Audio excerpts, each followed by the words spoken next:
Hello guys, good morning, welcome back to my channel Ruma simple blog. Guys, তোমরা সবাই কেমন আছো? আশা করছি ভালো আছো। আমিও ভালো আছি। গাইস, আমি চলে এসেছি এখন চা বিস্কুট নিয়ে। এই দেখো, এখন এই চা বিস্কুটটা খেয়ে এখন বাজে হচ্ছে সকাল 9:15 বাজে। আমি 9টার সময় ঘুম থেকে উঠলাম, উঠে ফ্রেশ হলাম। একভাবেই ফটাফট করে বলে দিচ্ছি, আমার কাছে এখন টাইম নেই। আমি এখন যাব, একটু বাজারে যাব, মার্কেটে যাব, একটু মাছ আনবো, আর একটু একটা খুব ইম্পর্ট্যান্ট কাজ আছে, যেটা হচ্ছে আমাকে একটা গিফট আনতে হবে। তো গিফট আমি অনলাইনে অর্ডার করেছিলাম, তোমরা জানো যদি কালকের ভিডিওটা দেখে থাকো। তো তো কী বৃত্তান্ত, কেন যাচ্ছি গিফট আনতে, তো ফোন আসছে। তো পরে আমি বলছি, আমি আগে চাটা খেয়ে রেডি হয়ে বেরিয়ে যাই, ঠিক আছে? আমি পরে তোমাদের সঙ্গে কথা বলছি। তো গাইজ, আমি রেডি হয়ে গেছি, এখন আমি বেরোবো। অনেকটা লেট হয়ে গেল, 9:30 বেজে গেছে। ভাল লাগে না কি তাড়াতাড়ি তাড়াতাড়ি ঘড়ির কাঁটা যে ঘুরে যায়, আমি কিছু বুঝতে পারি না, জানো? ভাল লাগছে না। কতক্ষণে পৌঁছাবো, কতক্ষণে আসবো, কি করবো, তারাটা দিইনি। তো আমি এখন ওই যে বেরোচ্ছি রেডি হয়ে। কি বলছিলাম ভুলে গেছি। চলো আমি বাজার থেকে আসি, তারপরে কথা বলছি। হ্যাঁ, তো গাইস, আমি তো মাছের বাজারে চলে এসেছি। ওপাশে আরও অনেকগুলো দোকান মাছের বসেছে, যেগুলো আমি শেয়ার করলাম না। এখানে আজকে ভেটকি ভোলাটা প্রচুর উঠেছে বাজারে। তো মাছের দোকান থেকে মাছ নিয়ে আমি সোজা চলে আসলাম এখানে একটা শপে। এখানে একটা ছোট্টখাট্টো একটা ডিমার্ট আছে, সেখানে চলে আসলাম। সেখানে বেডশিট, তারপরে তোমার অনেক রকমের বাসন, গিফট, এগুলো দেখছিলাম। আরও অন্য অন্য গিফটের দোকানেও গিয়েছিলাম। তো ফাইনালি নিয়ে বাড়ি চলে আসলাম। তো বন্ধুরা, আমি বাড়ি চলে এসেছি। বাবা, কতক্ষণ ধরে ঘুরতে ঘুরতে 11:15 বেজে গেল। 9:30 গেছি। আমি গিফটই কিনতে পারছি না। কোথায় কি ভালো গিফট, এখানে প্রচুর দাম, আর ভালো গিফট পাচ্ছিলামই না। মানে একটা দেবো, একটু ভালো মতো দেবো না, যাতে একটু পছন্দ হয়। হ্যাঁ, আর যেটা আমার পছন্দ হয় সেগুলো কি বলবো বুঝতে পারছি না আমি। আমার এতটা লেট হয়ে গেছে না, এখনও চান করবো, পুজো দেবো, কিছু খাবো। কালকে রাতেও ভাত খাইনি, ম্যাগি খেয়ে আর হরলিক্স খেয়ে শুয়েছিলাম। চলো ঝপাঝপ করে তোমাদেরকে আমি ওটা দেখিয়ে নিই। হ্যাঁ, কি এনেছি? বেডশিট এনেছি, বলেছি বোধহয়। আরও ইডলি কুকারও দেখেছিলাম। দিদি বলছিল নতুন সংসার পাতবে, ইডলি কুকার দেখে, কিন্তু ইডলি কুকারটা না ঠিক পছন্দ হলো না। তো এই দেখো, দাঁড়াও ব্যাক ক্যামেরা করি। আমার ঘরের অবস্থা খুব খারাপ। এই দেখো, এই দেখো বেডশিটটা, এটা পুরোটা এরকম আসবে, বুঝেছো? ডবল বেডশিটের এই হচ্ছে। এটা প্যাকিংটা করা আছে। এবার আমার ওই ঘরে যে প্যাকিং করবো, যে কালারিং কাগজ থাকে না, সেটা আমি নিয়ে এসেছি। সেটা দিয়ে এটা আমি প্যাকিং করে নেবো। এবার হয়ে যাবে। কেমন হয়েছে বেডশিটের কালারটা, বেডশিটটা তোমরা আমাকে প্লিজ কমেন্টে বলো। অনেক খুঁজে খুঁজে খুঁজে খুঁজে পেয়েছি। এটা ছোট ডিমার্ট, এখানে মিনি ডিমার্ট একটা আছে, আর বড় ডিমার্টে গেলে আরও ভালো ভালো পেতাম। তো চলো, আমি এই বেডশিটটা, এই খাপটাতে তো আসবে না। এই খাপটা কিনেছিলাম বেডশিটের জন্য, এর থেকে একটা বড় সাইজের পাওয়া গেছিলো, ওইটা আনলে ভালো হতো। খাপটা বেকার হয়ে গেল। 7 টাকা দামও নিয়েছে খাপটার। 7 টাকা না, সরি 10 টাকা, 10 টাকা। এই দেখো, এইগুলো এনেছিলাম। এইটা দিয়ে প্যাকিং করলে ভালো লাগবে না? এখন টাইমও নেই আমার কাছে, জানো, প্যাকিং করার জন্য। এটা দিয়ে প্যাকিং করব। আর এই যে এইটা এনেছি, এটা উপর থেকে এইভাবে দিয়ে দেবো। ওই যে কী বলে না, সেই টানলে ফুলের মতো ফুটে আসবে। এটা তো সেলো টেপ লাগবে। এইটা এনেছিলাম, বাট এটা তো ছোট হয়ে গেল সাইজটা। আমি যেটা অনলাইনে বেডশিট অর্ডার করেছিলাম না, সেইটা ভাঁজ করে দিলে এর মধ্যে এসে যেত। তারপরে যখন এখন বাস্ক করা পেলাম, তো বাস্ক করাটাই নিলাম। তো যাই হোক, আমি ঝপঝপ করে জামাটা চেঞ্জ করে এইটা এটা এটা এটা প্যাকিং করে আমি একটুখানি ম্যাগি খেয়ে নিই। খেয়ে আমি চান করে পুজোটা দিয়ে আমি কোনো রকম রেডি হয়ে বেরিয়ে যাই। এই দেখো, এই শাড়িটা পরবো, এটা বের করে রেখেছি। চলো, তো এই দেখো ফাইনাল প্যাকিং আমি করেছি বেডশিটটা।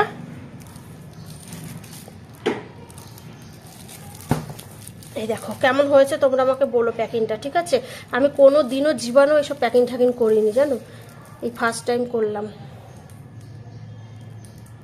প্যাকিংটা করার সময় তোমাদেরকে ভিডিও করবো ভেবেছিলাম, কিন্তু দিদিকে দেখিয়ে ও দেখিয়ে দিল, তো তারপরে করলাম। কেমন হয়েছে বলো প্যাকিংটা? হ্যাঁ, চলো এবার আমি রেডি হই। গাইস, প্রচুর লেট হয়ে গেছে। আমি রেডি হওয়ার সময় ভাবলাম রেডি হওয়ার আগে একটু তোমাদেরকে দেখাবো, বলছি দাঁড়াও আমি রেডি হয়ে আসছি। মানে যাই হোক, কিছু করতে পারলাম না। তো দেখো, আমি জাস্ট এখন এই শাড়িটা এখনও কিন্তু পরা হয়নি। এই যে শাড়ি আমি এখনও পরছি।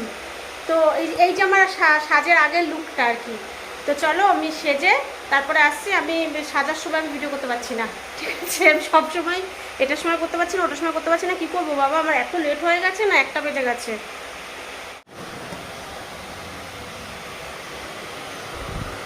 তো গাইস এটা হচ্ছে আমার ফাইনাল লুক, তোমরা দেখে নাও, আমাকে কমেন্টে বলো আমাকে কেমন লাগছে, ঠিক আছে? আমি কিন্তু সাজতে কিচ্ছু পারি না, একা একাই সেরেছি, চুলও বাঁধতে পারিনি, কিচ্ছু করতে পারিনি, অনেকক্ষণ টাইম লেগেছে। এই যে এটা পরলাম, এই কানেরটা পরলাম, হাতে কিছু পরলাম না, শুধু 2 হাতে 2টো বালা পরেছি, এগুলো আমাদের রাজস্থানি বালা, ঠিক আছে? শাড়ি পরতে পারি না, গলা মোচড়া করে পরেছি। আমার বর বাড়িতে নেই তো, ও থাকলে আমাকে একটু কুচিটা ধরে দিত, মিথ্যা কথা বলবো না, ও কুচিটা ধরে দিত। কেমন লাগছে আমাকে বলো গাইজ। আমি তো শর্টসের যে রিলস বানাতে পারি না, নয়তো রিলস বানাতাম। কেমন লাগছে আমাকে বলো তোমরা, হ্যাঁ? কেউ নেই একটু ফটো তুলে দেবে, জানো?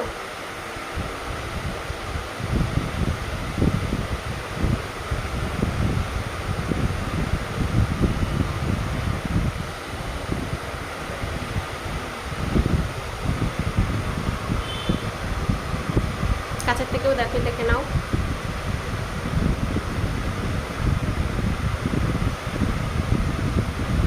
ও চুল পাতাটা, এই যে চুলটা কিচ্ছু করিনি, শুধু গাটা দিয়েছি, ওটা বেলেনি করেছি। এত পরিমাণে চুল উঠছে, চুল লম্বা হয়ে গেছে, আমার আর ভালো লাগছে না, চুলটা কী করবো?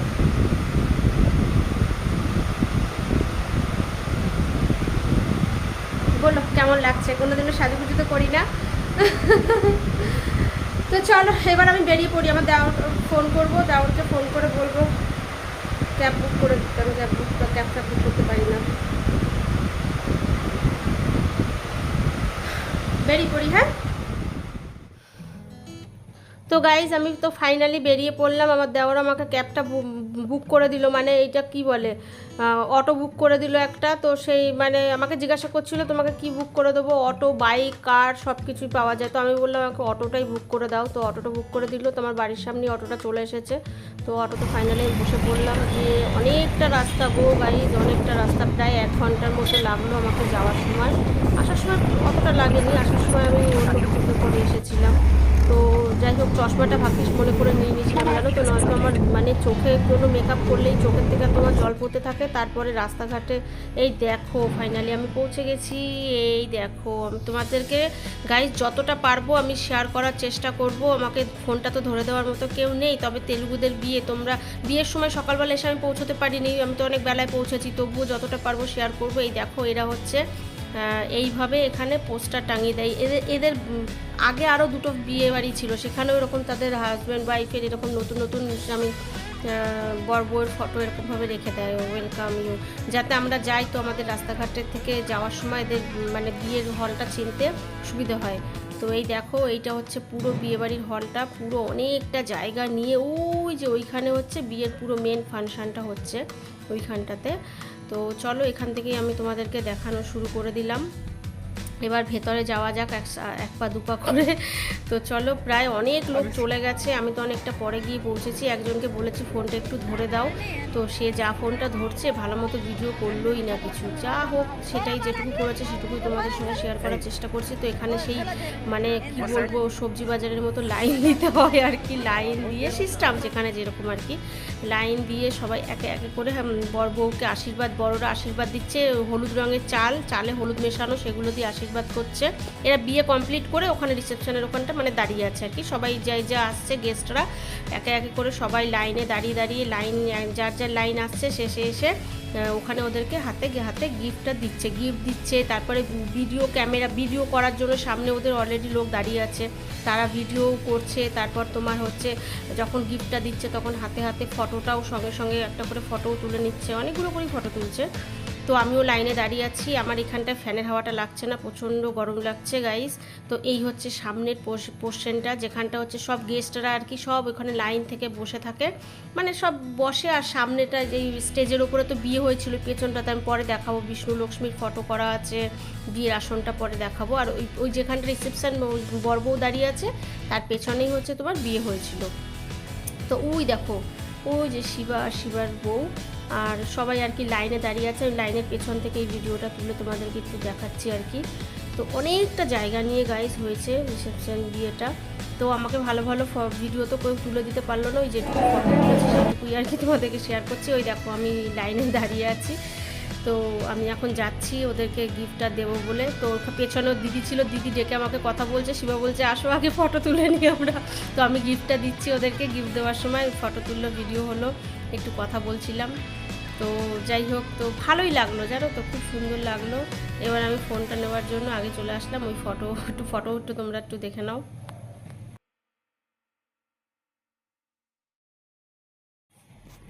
মর্নিংয়ে বিয়ের অনুষ্ঠান থাকলে এই একটা জানো তো, সন্ধ্যে 6টার মধ্যে বিয়ে একদম সব মানে কমপ্লিট হয়ে গেছে, বর বউ বাড়ি চলে গেছে, আত্মীয় স্বজনও যে যার বাড়ি। তো এই দেখো গাইস, ওই দেখো পেছনে আমি যেখানটা বসে আছি তার পেছনেই হচ্ছে তোমার বিয়ে হয়েছিল। আর ওই পেছনে যেখানটা বিয়ে হয়েছিল সেখানে বিষ্ণু লক্ষ্মী ওদের আর কি ওরকম সুন্দর করে ফটো মূর্তি করা আছে, খুব সুন্দর। স্টেজটা এত সুন্দর সাজিয়েছে না, ওই যেখানটা আমি তোমাদের পেছনটা দেখাচ্ছি সেইখানটাই হচ্ছে ওদের বিয়েটা হয়েছিল আর কি। আমি কিন্তু আবার আমাকে দেখাচ্ছি না, আমি কিন্তু এটা ভেবো না, আমি কিন্তু পেছনের মা লক্ষ্মী আর বিষ্ণুকে দেখাচ্ছি, আর পুরো স্টেজটা দেখাচ্ছি এইভাবে সেলফি করেই দেখাচ্ছি সামনে দিয়েই। তো সব তেলুগুদের সাজগোজ তোমরা একটু দেখেও নাও কীরকম হয়। কিন্তু বিয়ের রিচুয়ালটা আমি তোমাদেরকে দেখাতে পারলাম না, শেয়ার করতে পারিনি, কারণ বিয়ে তো 10টার সময় শুরু হয়ে গেছিলো। আর আমি ওখানে গিয়ে পৌঁছেইছি তখন কটা বাজে, প্রায় 3:30 পৌনে 4টে বাজে, তখন আমি পৌঁছেছি। তখন অলমোস্ট মানে সব লোকেদের খাওয়া দাওয়া হয়ে গেছে, লাস্টে কিছু খাবার বেঁচেছিল সেইটুকুই মানে আমি খেয়েছি। খাবার তো ছিল অনেক, মানে ভ্যারাইটিস খাবারগুলো ছিল না আর কি, ভ্যারাইটিস অনেক রকমের করেছিল, সেগুলো শেষ হয়ে গেছিলো। তো যাই হোক, ওই দেখো আবার একটা মেয়ে নাচছে, ভাবলাম মানে পুরো বিয়েটার মানে ওদের যে ফাংশনটা কীরকম হয় সে একটু একটু করে তোমাদেরকে সবটাই আমি দেখানোর চেষ্টা করছি। এখানে এখন একটা মেয়ে নাচছে, একটু পরেই তোমরা দেখতে পাবে অনেক মহিলারা সবাই মিলে বেশ ভালোই নাচ করছিল, ড্যান্স করছিল। আমাকেও বলেছিল কিন্তু আমি নাচতে যাইনি, আমি বললাম না তোমরা নাচো, আমি নাচবো না। কিন্তু আমি ওদের কথা তো অর্ধেক বুঝতে পারিনি, ওর মা দিদি সবাই আমার সাথে অনেক ভালোবাসলো, কথা বললো। কিন্তু যেই হোক, ওর দিদি যাও একটু হিন্দি পারে, জামাইবাবু হিন্দি পারে, কিন্তু ওর মা একদম হিন্দি পারে না। ওর বাবাও হিন্দি পারে কিন্তু ওর মা হিন্দি বলতে পারে না, তাও যতটা চেষ্টা করেছে আমার সাথে কথা বলার, মানে ইশারায় বুঝেছি। তো এখন বলছিলাম বোধহয় আমি যে অনেকটা বেলা হয়ে গেছে, প্রায় এখন 4:30 বাজে, আমি খাবো, খিদে পেয়ে গেছে। আর সব থেকে বড় কথা, খাবার প্রায় আমি দেখলাম অলমোস্ট শেষের দিকে। তো চলো আমি খেতেও যাব এখন। তো খেতে যাওয়ার আগে তো তোমাদেরকে একটু দেখিয়ে দিই, ওই দেখো আমি বললাম না সে সবাই সব মেয়েরা সব নাচছিল, ওই দেখো কত সুন্দর করে সবাই ড্যান্স করছে, এখানে পুরো গান চালিয়ে দিয়েছে, তো বক্সও চলছিল। তো দেখো সব নাচ করছে, ওখানে অনেক নাচ করেছে, অনেক আমি অত তো তুলিনি। তো চলো একটুখানি তোমাদেরকে শেয়ার করলাম আর কি। এখানে একটা মেয়েকে পেয়েছি, এখানেই দেখছিলাম সবাই দাঁড়িয়ে দাঁড়িয়ে ফটো তুলছিল, তো আমি বললাম আমাকে একটুখানি ভিডিও শ্যুট করে দাও। তো ভিডিও শ্যুট করে দিচ্ছিল, ওই যে বলে না ভিডিও করার সময় লজ্জা পেলে হবে না, আমি আবার পাশের থেকে আরও কয়েকজন একটু হাসছিল, তো আমি আবার একটু লজ্জা পাচ্ছিলাম, তার জন্য অল্প একটু করিয়ে ছেড়ে দিলাম। তবে মেয়েটা কিন্তু শ্যুটটা খুব সুন্দর করছিল, বেশ আমার সামনে থেকে নিয়ে দূর অবধি ক্যামেরাটা গেল, খুব সুন্দর করছিল শ্যুটটা। কিন্তু যাই হোক, সবাইকে দিয়ে আমার ঠিক ভিডিও শ্যুট করিয়ে পোষালো না। এই দেখো যেটুকু পেরেছি করেছি। তারপরে যার বিয়ে শিবার বউ, দেখো কি সুন্দর ওরা না ভিডিও শ্যুট করিয়েছিল, ভিডিও শ্যুট করিয়ে এডিট করিয়ে দেখো কি সুন্দর। ওইখানে একটা সিনেমা হলের মতো বড় একটা মানে একটা হলের মতো লাগিয়েছে, সিনেমার মতো বড় টিভি লাগিয়েছে, তার মধ্যে ওরা যে ভিডিও শ্যুট করেছে বিয়ের আগে সেইগুলোকে কি সুন্দর করে ওখানে মানে ওখানে সব চালাচ্ছিল কম্পিউটার দিয়ে। তো সেটাও তোমাদেরকে শেয়ার করছি। শুধু শিবার বিয়েতেই নয়, আমি আরও বিয়ে বাড়িতে আমি দেখেছি যে অনেকেই মানে এইরকমভাবে মানে এদের বিয়েটা আর কি মানে এখানে এরকমই করে আর কি, তাই তো তোমাদেরকে দেখাচ্ছি। এগুলো তো আমাদের কলকাতায় হয় না। কি সুন্দর মানে এদিকে নাচ হচ্ছে, ওদিকে রিসেপশানে ওখানে সব কীরকম লাইনে দাঁড়িয়ে গিফট দিচ্ছে, এখানে একটা বড় সিনেমা হলের মতো লাগিয়েছে, তাতে ওদের আগে ভিডিও শ্যুট করা কিছু মুহূর্ত ওইভাবে শেয়ার করছে, মানে আবার এখানে ড্যান্স হচ্ছে, ওখানে খাওয়া দাওয়া হচ্ছে, ওখানে লাইন দিয়ে লোক বসে দেখছে। তো মানে পুরোটাই আলাদা টাইপস, ভাল লাগছে বেশ। মানে সময় তুমি ভাষা ল্যাঙ্গুয়েজ না বুঝলে কী হবে, সময় আমার ভালো মতনই কেটে গেছে, ভালোও লেগেছে।